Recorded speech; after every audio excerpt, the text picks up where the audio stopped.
नमस्कार, मैं हूं आपके साथ आशा झा। क्या ट्विशा की डेथ मिस्ट्री सुलझने वाली है? अब यह सिर्फ सवाल नहीं रहा बल्कि ट्विशा के परिवार की उम्मीद बन चुका है, क्योंकि एक तरफ जहां सुप्रीम कोर्ट ने इस केस में संज्ञान लिया तो दूसरी ओर अब केस की जांच सीबीआई करेगी, जिसने इस उम्मीद को पुख्ता किया है कि ट्विशा की मौत का सच सामने आएगा, जिससे खुलासा होगा कि ट्विशा की मौत खुद फंदे से लटकने पर हुई या फिर उसे किसी ने फंदे पर लटकाया। तस्वीर काफी हद तक दोबारा हुए पोस्टमार्टम की रिपोर्ट से भी साफ होगी, जिसके जल्द मिलने की उम्मीद है, क्योंकि ट्विशा का पोस्टमार्टम दोबारा हो चुका है। तो क्या जल्द सुलझेगी मौत की गुत्थी? देखिए।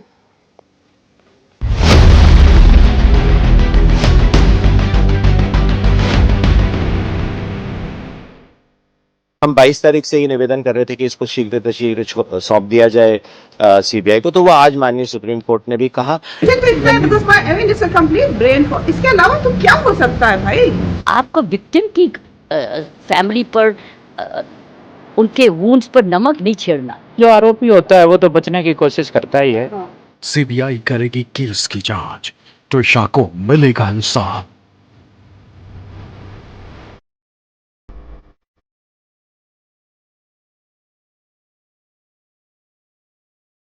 ट्विशा मरी या मारी गई, सीबीआई पता लगाएगी सच्चाई।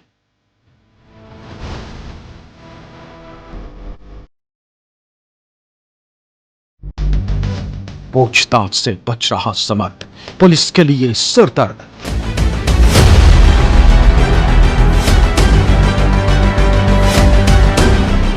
ट्विशा पर सुप्रीम सुनवाई, न्याय की उम्मीद बढ़ गई।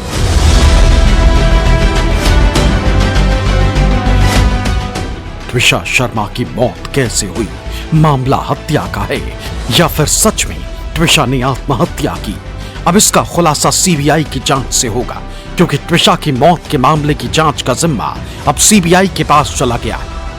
सोमवार को सीबीआई की एक टीम भोपाल के लिए रवाना हुई, जो अब इस केस की परतों को खोलना शुरू करेगी। सीबीआई उन सवालों के जवाब तलाश करेगी जिन सवालों के जवाब भोपाल पुलिस नहीं तलाश पाई थी। ट्विशा की मौत का मामला अब सीबीआई को हैंडओवर किया जा रहा है।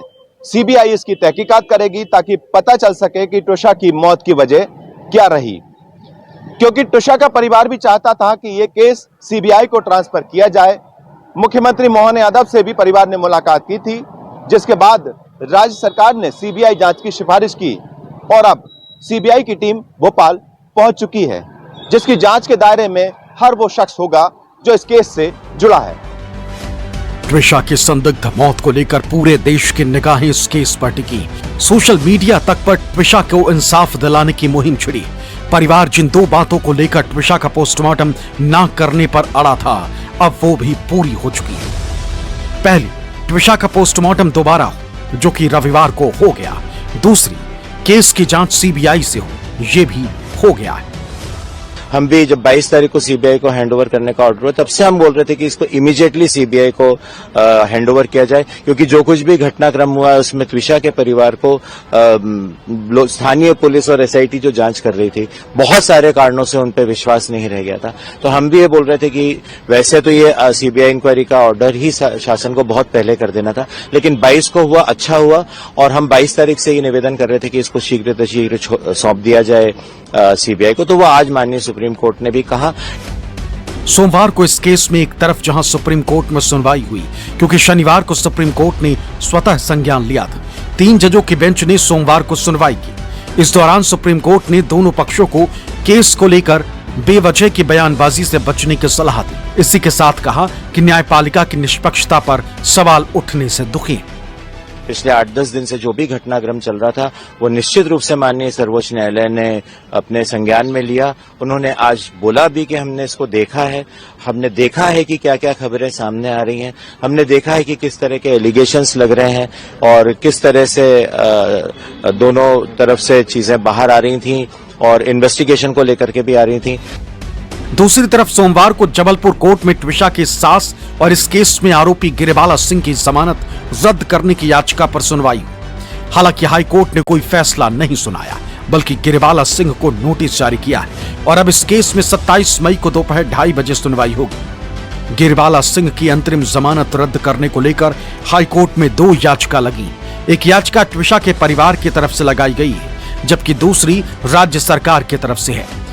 आपको बता दें कि डिस्ट्रिक्ट कोर्ट ने गिरिवाला सिंह को अंतरिम जमानत दी थी। कैंसिलेशन ऑफ बेल के 2 प्रकरण हो गए, एक राज्य शासन ने पेश किया है, एक पीड़ित पक्ष ने पेश किया है।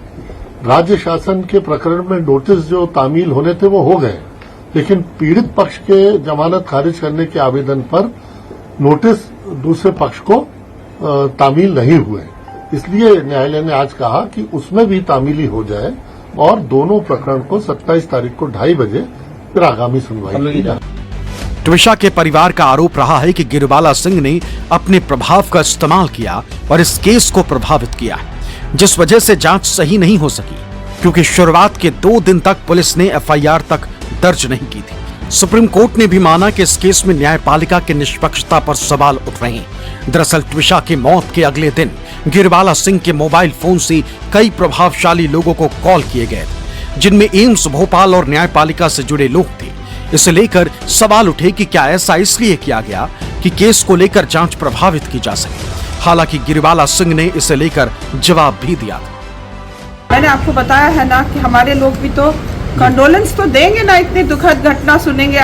जो प्रेम से उन्होंने, हम लोगों ने सबने मिलकर बहू का स्वागत किया था, ठीक है। उसमें मैम लोकायुक्त हैं, उसमें सत्यम सिंह लोकायुक्त हैं, उसमें जस्टिस A.K. मिश्रा हैं, उसमें बड़े अधिकारी हैं। तो ये परिवार, उनका परिवार ये कह रहा है कि इन लोगों के जरिए मुझे तो इतना है, because my I mean it's a complete brain fog. इसके अलावा तो क्या हो सकता है भाई? What can they do? No, if they could influence the police. आज ये क्यों स्थिति आ रही कि मेरे गैर हाजिरी पुलिस अंदर घुस रही है? मेरे I mean they are saying कि नोटिस, जब व्हाट्सएप था तो व्हाट्सएप तो पहले। हालांकि एक कॉल उस सीसीटीवी वाले को भी किया गया था जिसने गिरिवाला सिंह के घर में सीसीटीवी लगाए थे। हालांकि पुलिस कमिश्नर संजय कुमार ने सोमवार को स्पष्ट किया कि सीसीटीवी कैमरों के साथ किसी तरह की छेड़छाड़ नहीं की गई। हालांकि पूर्व आईपीएस अधिकारी किरण बेदी भी मानती हैं कि इस केस में आरोपी परिवार की तरफ से कई गलतियां की गई, जिससे केस प्रभावित हुआ और पुलिस की जांच पर सवाल उठे। अगर एक्यूज्ड, पहली बात तो वो खुद, उसका हस्बैंड भाग गया, सो एक तो पहली गलती ये हुई। अगर नहीं कोई प्रॉब्लम है तो फेस करते और कह देते मैं खुद जाने को तैयार हूँ पुलिस स्टेशन में और अपना स्टेटमेंट देने को।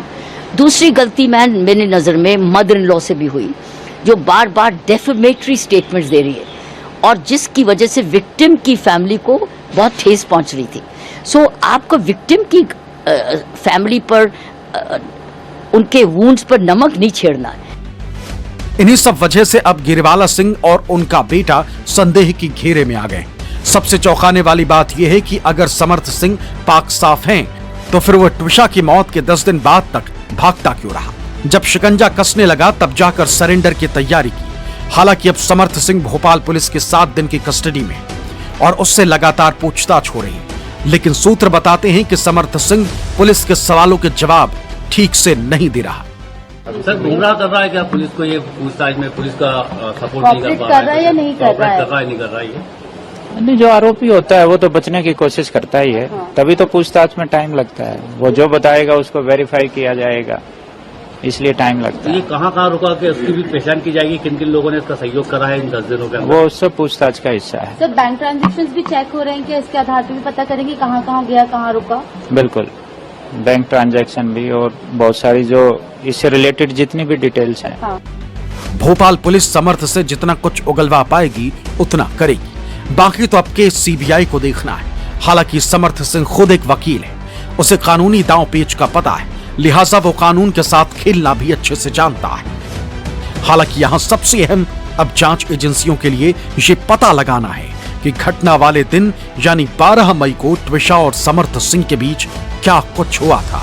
ऐसा क्या हुआ कि ट्विशा फांसी के फंदे पर झूल गई? इसके बाद जांच एजेंसियां पता लगाएंगी कि फरारी के दौरान समर्थ सिंह की मदद किसने की, 10 दिन तक समर्थ सिंह कहां रहा और क्या उसने किसी को ट्रांजैक्शन करके कुछ सामान मंगाया।